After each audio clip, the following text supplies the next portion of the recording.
So at the top, we're just finding all the asymptotes. Remember, there's a horizontal asymptote, vertical asymptotes. In order to know if it's an asymptote or a hole, you have to factor and What's an asymptote again? the imaginary boundary line that the graph can't touch across. So you have to make sure it's in factored form, which the first one, the top is already factored as far as it'll go, but the bottom will factor as x minus 4, x plus 4, because it's the difference of two perfect squares. Yesterday, 3.5 is rational functions, right? Yes. And this is still 3.5. Yeah. There's no matching pieces on top and bottom, so there is no hole or no RD, which means both of these are vertical asymptotes. So I have a vertical asymptote at 4 and one at -4. Remember, Bobo Botan is how you find the horizontal asymptote. So in this case, it's bigger on bottom, so that means the y equals 0. That's my horizontal asymptote. All right, number 2. It is already as factored as it's going to get because they're both linear and there is no GCF in either one.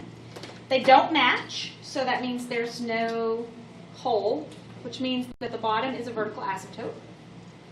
You have to solve it, remember. So 2x plus 1 equals 0. So x equals -1/2 is your vertical asymptote. Horizontal asymptote. My degree on top and my degree on bottom are the same. So isn't it,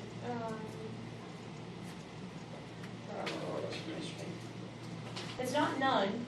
Nope, good. It's not none and it's not 0. It's the lead coefficients.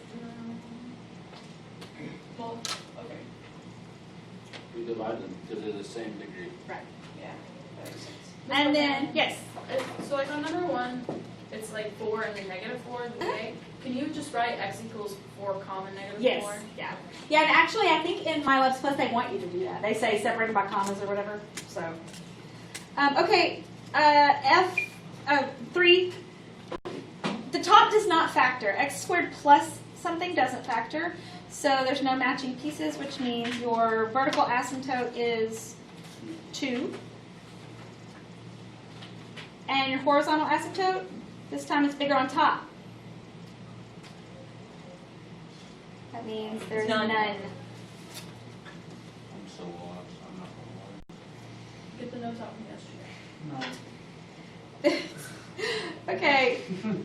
So this is the steps for graphing a rational function. So there's an awful lot to graphing rational functions because we have those discontinuities. Remember, that's where you're going to pick your pen up. Anytime you're drawing and you have to pick your pen up, it's a discontinuity. We could have vertical asymptotes, we could have horizontal asymptotes, we can have holes. Because of the way these rationals are built, you can have a horizontal asymptote in one part of your graph that doesn't apply in another part of your graph. You can have slant asymptotes. It's a lot. So that's why you have all these steps to consider. So the first thing you're going to do is find any of your vertical asymptotes, just like we did up here. Find any horizontal or slant asymptotes if you need to. Find your y-intercept by plugging in 0 for x, just like you used to do forever ago with linear functions. Then, number 4, we haven't done this yet, but somebody asked yesterday, do we just ignore the numerator? No. You said the numerator equal to 0, and that's going to give you your x-intercepts. Then number 5 is an interesting piece, and I'll explain a little more when we have one in a minute.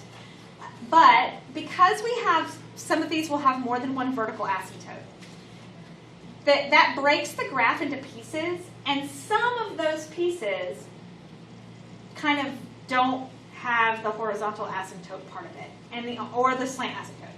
So number 5 is what helps us determine whether or not each piece of the graph is affected by the horizontal or vertical asymptote.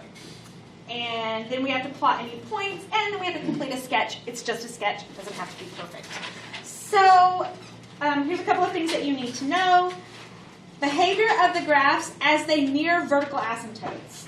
The way that you determine what they do, whether they're going towards the vertical asymptote or away from the vertical asymptote, is by the degree. If the n, which is on the factored function, this n right here, if it's even, then as it's approaching the vertical asymptote, it's either going to do this or it's going to do this. Both of the pieces on both Both of the pieces on both sides are going to go the same direction, which makes sense, y'all, just like polynomials. If they're even, the arrows go in the same direction, either both up or both down. If the n value is odd, then it's going to do just like it does with polynomials. They'll go in opposite directions.